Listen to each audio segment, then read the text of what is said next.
एक बार की बात है, विहान नाम का लड़का जो बहुत हिम्मत वाला होता है और विहान अपने दादाजी की पुरानी चीजें खोज रहा होता है।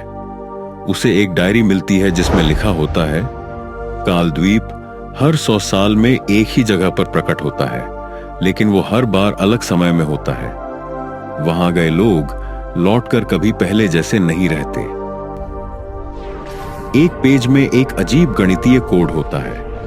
विहान इसे मेघा के साथ मिलकर डिकोड करता है और समझता है कि अगला प्रकट होने वाला कालद्वीप अगले हफ्ते ही प्रकट होने वाला है।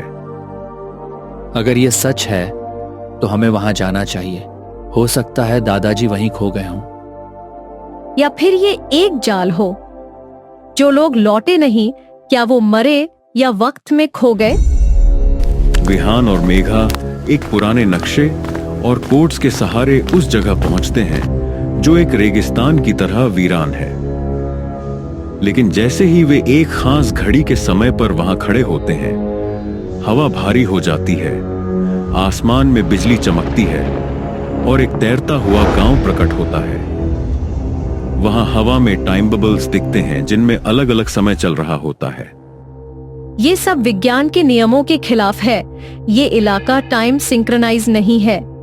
तभी एक बूढ़ा आदमी सामने आता है और कहता है, स्वागत है, तुम अब वक्त के बाहर हो।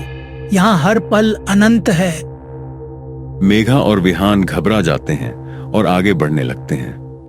गांव में एक क्षेत्र है जहां समय उल्टा चलता है। विहान एक गली में जाता है और उसे अपने ही बचपन के दृश्य दिखते हैं।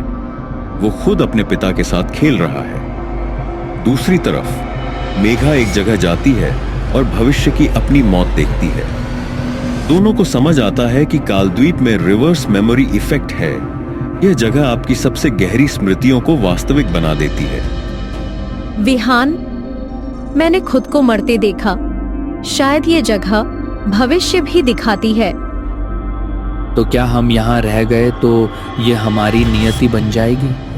तभी उन्हें एक दृश्य दिखाई देता है जिसमें एक किताब का जिक्र किया जाता है। एक विशालकाय पेड़ के नीचे दबी है काल पुस्तक, एक पुस्तक जो समय के हर यात्रियों की कहानी खुद लिखती है।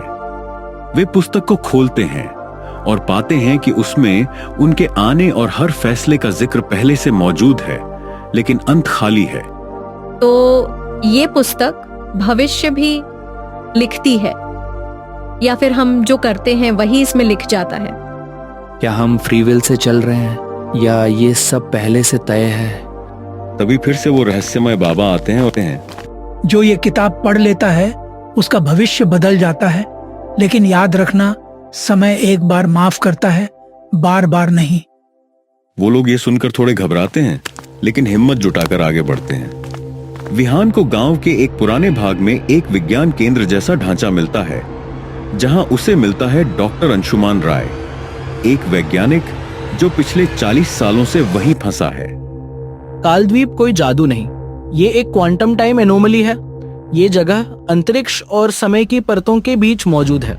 इसे टेम्पोरेशनल फॉल्ट जोन कहते हैं। तो इसका मतलब ये काल्पनिक नहीं, वैज्ञानिक घटना है। हाँ, लेकिन इससे निकलने का रास्ता सिर्फ भावनाओं से तय होता है। ये जगह केवल उन्हीं को छोड़ती है जो अपने अतीत और भविष्य दोनों को स्वीकार कर लें। तभी गांव में एक भयंकर चक्रवात आता है। हवा में अजीब सी गूंज उठती है और समय बबल धीरे धीरे टूटने लगता है। आसमान से गूंजती हुई एक गहरी गूढ़ आवाज सुनाई देती है। समय चक्र एक आखिरी चेतावनी देता है।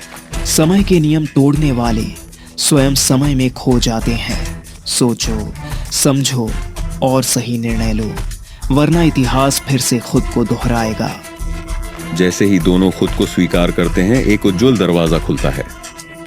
दोनों दरवाजे से बाहर निकलते हैं और उसी जगह पहुंचते हैं जहां से निकले थे। पर अब सब कुछ अजीब लगता है। समय जैसे थोड़ा बदल गया हो। क्या हम वापस आ गए, या हम अब भी कालद्वीप के ही एक हिस्से में हैं? नहीं, हम अब अपनी दुनिया में लौट आए हैं। एक गहरी सांस लेते हुए उन्होंने कहा। चारों ओर सब कुछ वैसा ही था जैसा उन्होंने छोड़ा था, पर फिर भी कुछ बदल चुका था। अब जब वे लौट आए हैं कालद्वीप अगली सदी में फिर जागेगा, लेकिन इस बार वह किसी और की कहानी लिखेगा।